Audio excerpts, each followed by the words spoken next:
Dear friends, welcome to Inquest. In this video, let's discuss about 24th October 2021 daily current affairs, useful for your UPSC, KPSC and all other competitive exams. Let's see the index of today's discussion. Article number 1, Pakistan retained on FATF's grey list once again. So in this article, let us understand what is FATF, what is grey list and what is blacklist as well. And this article is very important in case if you get an essay writing on terrorism. Article number 2, need strategic reserves of coal and gas. So difference, as we know, one of the major contributions of coal in with respect to energy production in India is the highest. So approximately around 70% of India's energy is dependent on coal. Now, as we are witnessing shortage of coal supply, now it is high time for the government to think of creating reserves of coal so that in the time of crisis we don't run out of energy. So article number 3, high speed expendable aerial targets Abhyas successfully flight tested by DRDO. So let's see what is the purpose of this Abhyas flight. So article number 4, fourth assembly of International Solar Alliance. So let's see what are all the important decisions that have been made in this assembly. Article number 5, PM to attend climate meet in Glasgow. So let's see what are all the things that are going to be unveiled in this particular climate meet. Article number 6, gene editing guidelines facing delay. So in this article, we will be discussing about genetically modified rice. So with this, let's go to the article number 1. So Pakistan retained on FATF's grey list yet again. So what is FATF? The Financial Action Task Force retained Pakistan in the grey list yet again. So it was in the grey list in the previous year. Again, it is continued to be in the same list because observing that it needed to further demonstrate and investigations and prosecutions were being pursued against the senior leadership of United Nations designated terror groups, which are Lashkar-e-Toiba, Jaish-e-Mohammed, Al-Qaeda and Taliban. So as for the directions or identified United Nations identified terror groups leaderships, they were supposed to do further investigations and prosecutions, but they failed to do so. So that is the reason why this country is again put in the same grey list. So the Pakistan government has 2 concurrent action plans with a total of 34 action plan items. So out of 34 action plan items, they were able to fulfill only 30 action plans, and 4 action plans that were very important did not fulfill by Pakistan. So that's the reason why. So it is being retained in the grey list. So its most recent action plan from June this year, which largely focused on money laundering deficiencies, was issued after the FATF's regional partner APG, that is Asia Pacific Group, that has identified a number of serious issues. So Asia Pacific Group is the local player that actually reports to FATF with respect to performance of these countries. So according to Asia Pacific Group, it has identified a number of serious issues with respect to Pakistan, majorly money laundering deficiencies. So that is the reason why. So it has been put in grey list once again. FATF also announced the grey listing of Jordan, Mali and Turkey following the conclusion of the plenary session. So not just Pakistan, they also added Jordan, Mali and Turkey into the same list. So it had advised that Pakistan should continue to work to address its 6 strategically important deficiencies, which included enhancing international cooperation by amending the money laundering law and demonstrating that assistance was being sought from foreign countries in implementing the United Nations Security Council Resolution 1373 designation. So FATF had given 6 strategically important deficiencies to work upon, and that is majorly to enhance international cooperation by amending the money laundering law, so which actually Pakistan failed to do so. So that is also one of the reasons why it has been put under grey list once again. So in this article, we will also understand what is United Nations Security Council Resolution 1373 as well. So now let us understand some basic, let's get some basic idea about Financial Action Task Force. So Financial Action Task Force is an intergovernmental organization founded in 1989 on the initiative of G7 to develop policies to combat money laundering. So it was, the initial objective of this particular FATF was to actually make policies regarding, money laundering issues. But later in the year 2001, its mandate was expanded to include terrorism financing. So terrorism financing was not there initially, but it was included in the year 2001.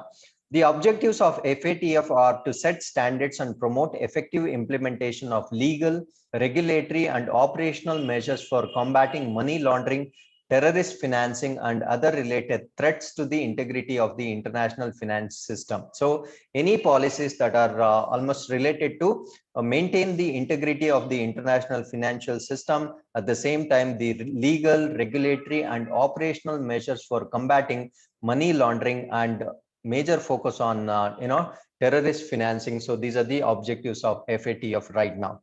So since 2000, FATF has maintained the FATF blacklist. So blacklist is otherwise formally called as call for action, and it also maintains the gray list. It is formally called as the other monitored jurisdiction. So these are the two lists that is being maintained by FATF.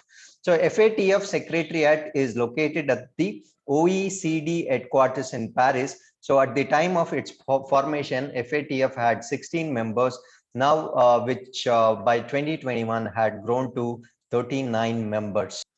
OECD is nothing but Organization for Economic Cooperation and Development. So it had only 16 members when it actually when it was in inception, but as of 2021 it had grown to 39 member nations. So let us understand more about black or gray listing of non-compliant nations. FATF blacklist has been issued by FATF since 2000, and the lists countries which FATF judges to be non-cooperative in the global fight against money laundering and terrorist financing, calling them non-cooperative countries or territories. So that is NCCTs. So if any country is non-cooperative, in the in the matters of money laundering and terror financing, so those countries will be termed as non-cooperative countries or territories. So as of 2nd March 2021, only two countries were on the FATF blacklist. One is North Korea and other one is Iran. So let's talk about gray list again. So FATF gray lists a country which is which it considers as a safe haven for terror funding and money laundering. So if any country is kind of a safe haven for terror funding and money laundering, so such countries will be put under gray list. Though inclusion in this list is not as severe as being blacklisted, it is a warning to a country to tackle the issues. If the country is not actively tackling the money laundering or terror funding, it is then blacklisted. So if any country is there in gray list, the severity will not be that great, but it is a kind of a warning to that country to take corrective measures. So if the country doesn't take care of about the corrective measures, then obviously in the next term it will be put under blacklist. So this is these are the details about blacklist and gray list. As of 21st October 2021, the following nations are on this particular list. So these are the countries. You can just pause the video and look in for the countries. So with this, let's learn more about United Nations Security Council Resolution 1373. 1373 is the number of the resolution.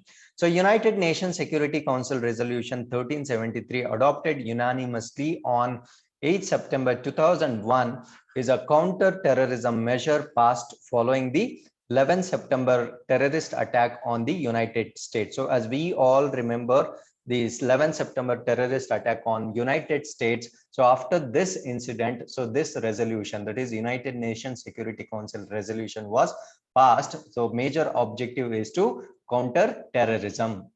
The resolution was adopted under Chapter 7 of the United Nations Charter and is therefore binding on all member states. So any member state that are part of United Nations organization should follow mandatorily, because it is compulsory binding. So they cannot violate, because this majorly speaks about counteracting the terrorism activities. So this is about United Nations Security Council. Now let's see what are the aims of this resolution. The resolution aimed to hinder terrorist groups in various ways. United Nations member states were encouraged to share their intelligence on terrorist groups in order to assist in combating international terrorism. So as we all know, every country will have their own intelligence department or intelligence section. So they have to share any thing which is which is in relation to terrorist groups, so that it will assist combating international terrorism. The resolution also called on all states to adjust their national laws so that they can ratify all of the existing international conventions on terrorism. It states that all states should also ensure that the terrorist acts are established as serious criminal offenses in domestic laws and regulations, and that the seriousness of such acts is duly reflected in the sentences served. So they've suggested to all states that the local laws or the domestic laws should be very stringent with respect to terrorist activities, and that should be reflected in the sentence or the punishment that is served in the respective country. So that is what is the next aim of the resolution. And the last resolution is, it also aims at restricting immigration law, stating that before granting refugee status, all states should take appropriate measures to ensure that the asylum seekers had not planned, facilitated, or participated in any terrorist act.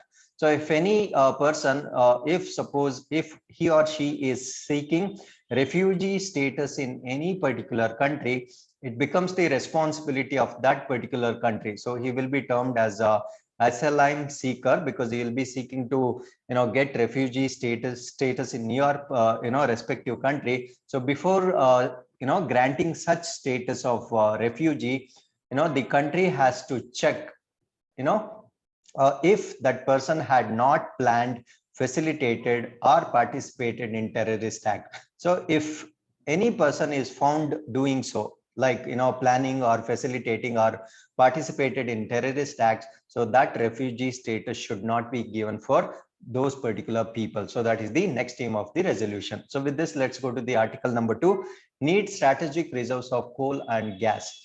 So the center has asked states to lift their hydropower output in a bid to conserve scarce coal supplies, stressing the need to build strategic reserves of imported coal and gas, as was being done for the petroleum products. So as we see, we actually maintain reserves of petroleum products. So looking at the price rise of coal and gas due to increase in demand, so it is high time that the country should think of strategies to develop reserves of coal and gas. So at the same time, the center has addressed or asked all the states to increase hydroelectric power generation, because severely we have we are facing shortage in power supply due to lack of coal and gas.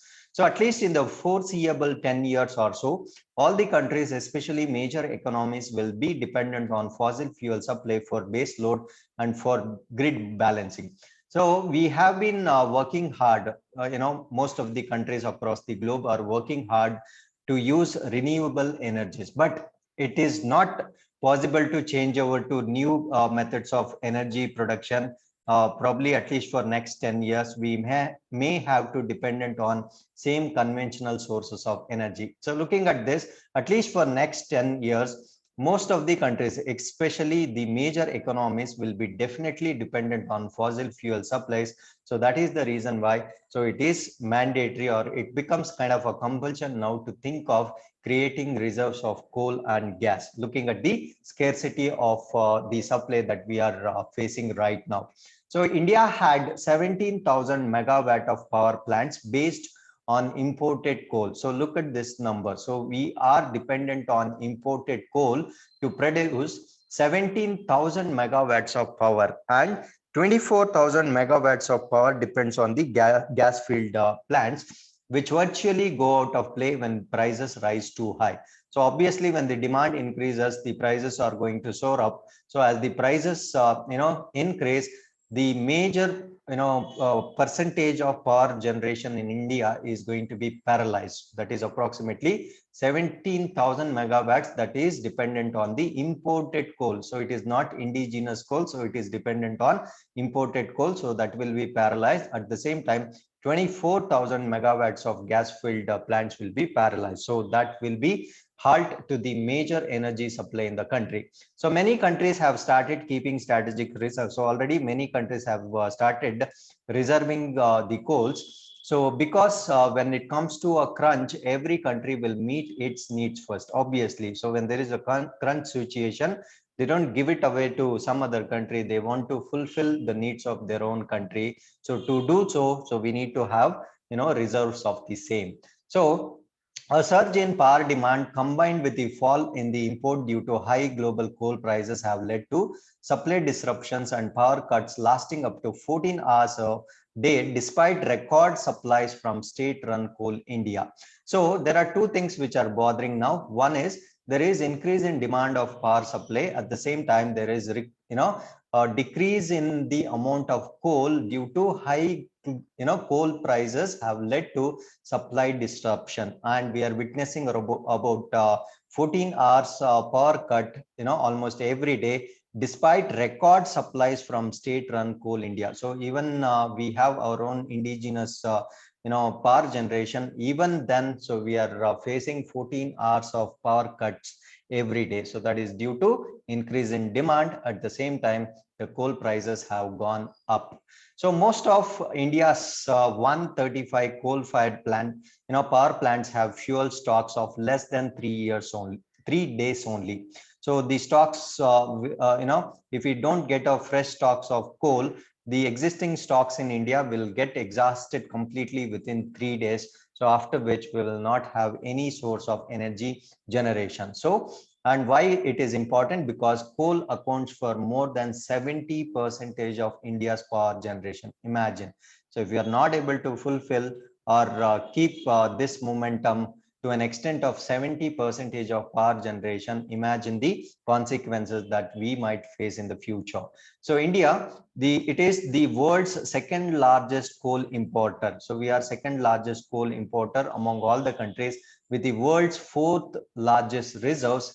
Must also compete for supplies with China. So we are supposed to compete with China because China is also one of the major country that depends on coal for its energy production. So high prices will make energy security very challenging if we don't have a well thought out strategy. Obviously, when we do not have well thought out strategy to make sure we keep sufficient amount of or quantity of coal as reserves, obviously it will be very challenging to make sure we have uninterrupted power supply in the country for various activities. So with this, let's go to the article number 3. So this article is related to Ministry of Defense. High speed expendable aerial targets Abhyas successfully flight tested by DRDO. So Abhyas, it is actually designed and developed by DRDO's Aeronautic Development Establishment, Bengaluru. The current flight test is carried out as a part of developmental flight trials. So it has been developed by the Bangalore-based Aeronautic Development Establishment of DRDO. So Abhyas, so it is high-speed expendable aerial target. So in short, it is called as HEAT, was successfully flight tested by Defense Research and Development Organization from the Integrated Test Range Chandipur off the coast of Bay of Bengal in Odisha. Now, what is the purpose of this? The vehicle can be used as an aerial target for evaluation of various missile systems. So we can actually use this Abhyas to evaluate our missile systems, how far they are good in reaching the targets, to identify that this Abhyas flight is actually useful to us. And the performance of the target aircraft was monitored through telemetry, and various tracking sensors including radars and electro-optical tracking systems were used. So the performance is monitored by, so these are the technical terms. So performance is monitored by basically telemetry, and we all know the function of radars. At the same time, they also use EOTS, that is electro-optical tracking systems, to check its performance. And the air vehicle is launched using twin underslung boosters. So this was actually helped in initial takeoff of the this flight, that is twin underslung boosters, which provided the initial acceleration to the vehicle. It is powered by gas turbine engine to sustain a long endurance flight at subsonic speed. So later, after it takes off, so it is it had gas turbine engine, so that helps to sustain a long endurance flight at subsonic speed. So in the previous video, I have spoken about subsonic, supersonic, hypersonic differences that depends on the Mach number. So you can watch the previous video to know better. So the target aircraft is equipped with MEMS based integral navigation system for navigation along with the flight control computer for guidance and control. The vehicle is programmed for fully autonomous flight. The checkout of air vehicle is done using laptop based ground control system. So these are all the details about this particular test by DRDO. So this is actually the flight that they actually tested. So with this, let's go to the article number 4. So Ministry of New and Renewable Energy, it is fourth assembly of International Solar Alliance, closes with a promise to achieve $1 trillion global in solar investment by 2030. So it is, it closed with a promise to create $1 trillion for solar energy investment. So let's see the complete details of the same. The fourth General Assembly of the International Solar Alliance was held virtually between October 18th to October 21st, 2021. A total of 108 countries participated in the assembly, including 74 member countries, 34 observers and prospective countries, 23 partner organizations, and 33 special invitee organizations also participated. During the assembly, two new programs were launched. One is management of solar photovoltaic panels and battery usage waste, and solar hydrogen program. So these are the two major programs that were actually launched in this particular assembly. One is management of solar photovoltaic panels and battery usage management. So batteries that we are using for various purposes in various equipments in day-to-day life, we are not reusing them. So they have taken a program or initiated for reuse of battery wastage. At the same time, solar hydrogen program. So we have been talking about solar hydrogen in many videos in the previous sessions. You can check for what this solar hydrogen means. So this is actually called as green fuel. So the new hydrogen initiative is aimed at enabling the use of solar electricity to produce hydrogen at a more affordable rate than what is available currently, that is $5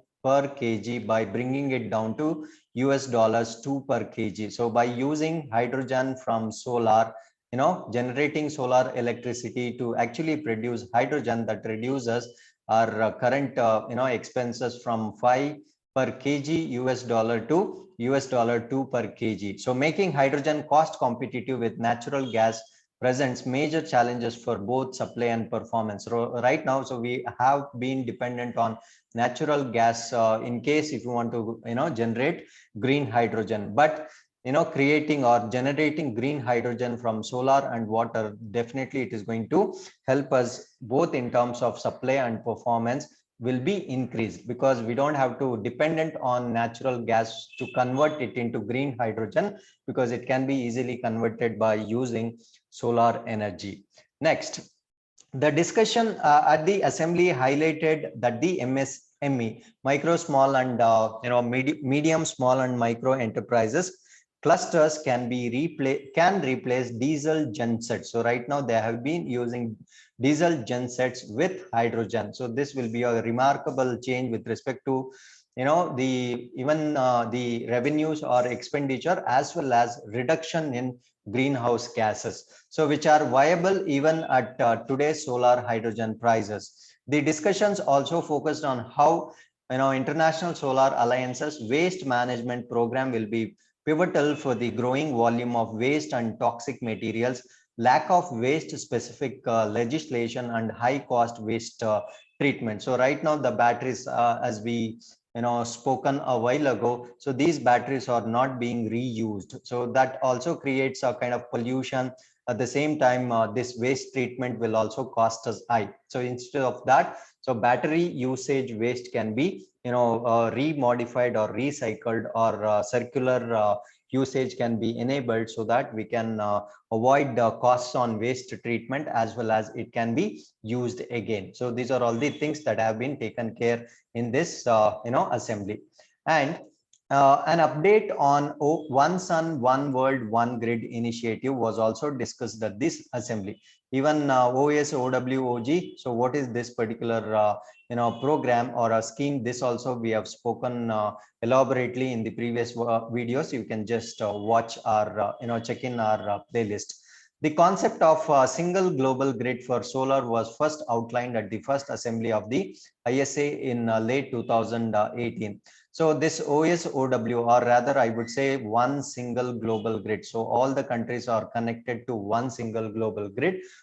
This idea was conceived in the very first assembly of International Solar Alliance that was held in 2018. Now they discussed same thing with respect to the recent update. So this was done in this assembly.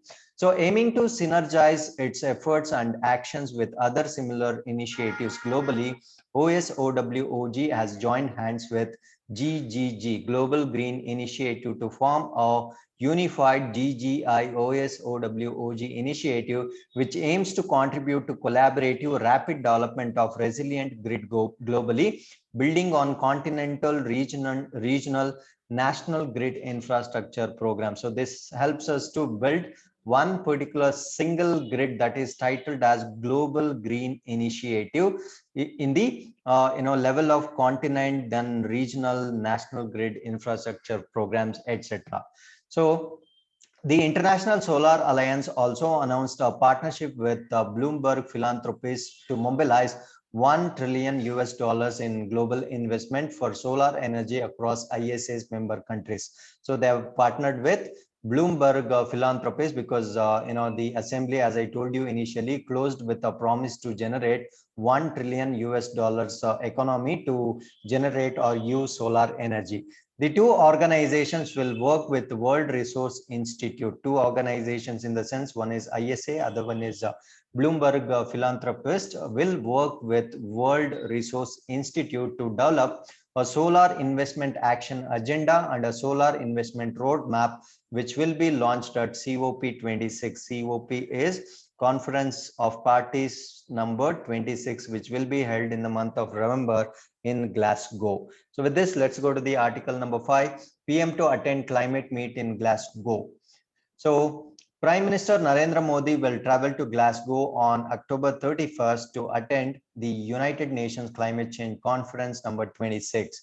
Mr. Modi and UK Prime Minister Boris Johnson are expected to jointly launch One World, One Solar, One Grid initiative at the summit, where at least 120 world leaders have confirmed their attendance. So this program, this was conceived in the very first assembly of ISA, will be launched in the climate meet in Glasgow, that is titled as COP26.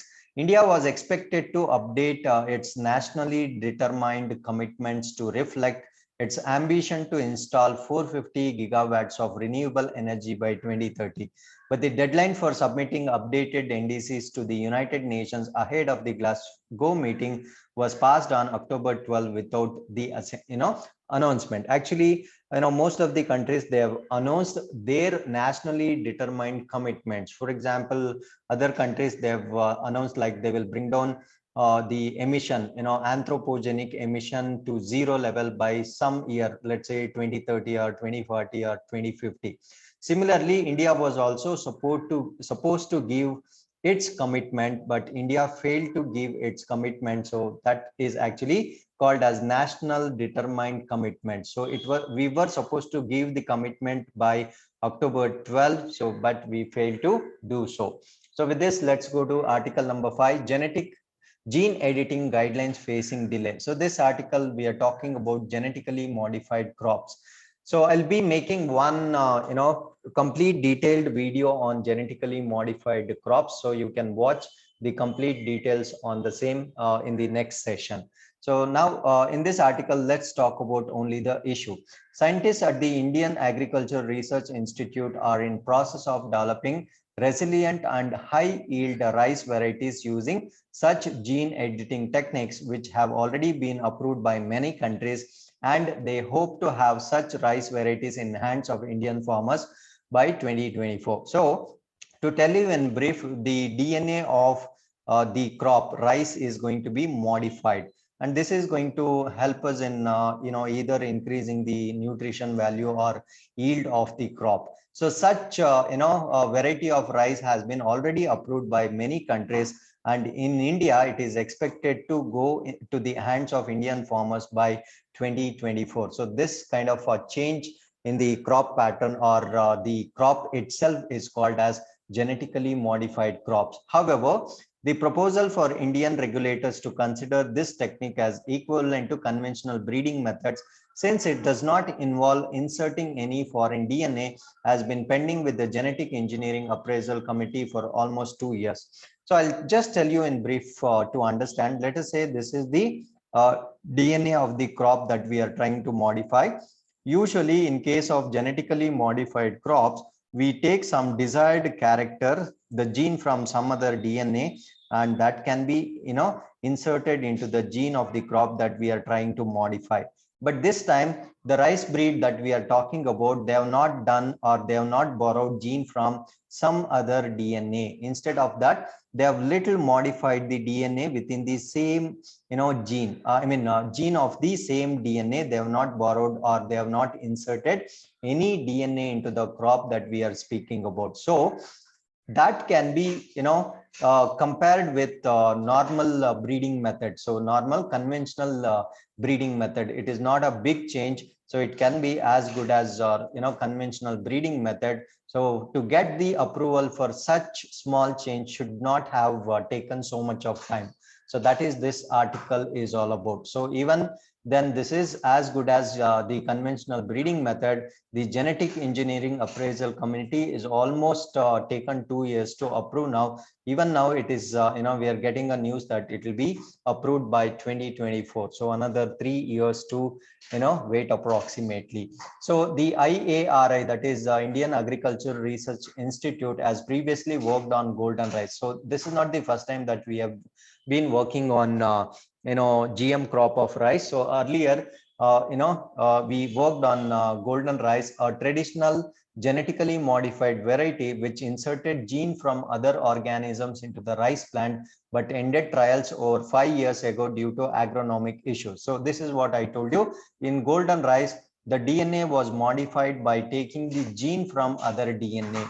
So that is the reason why, and they actually done a research on this almost and they actually did trials over 5 years ago, and they stopped it due to some agronomic issues. So due to safety or there are a lot of issues based upon agronomic issues, the use of or growing of golden rice has been stopped. So golden rice is nothing but actually it is the normal rice only, but they try to fortify it with vitamin A. So because rice, as we all know, it is very low in nutrition value. So to improve nutritional value, they actually inserted a gene that can help the rice to produce vitamin A. And this insertion makes rice look kind of golden color. So that is the reason why it was titled as golden rice. But there was a lot of agronomic issues with respect to this particular breed because the gene was taken from some other DNA. So that's why it was not approved in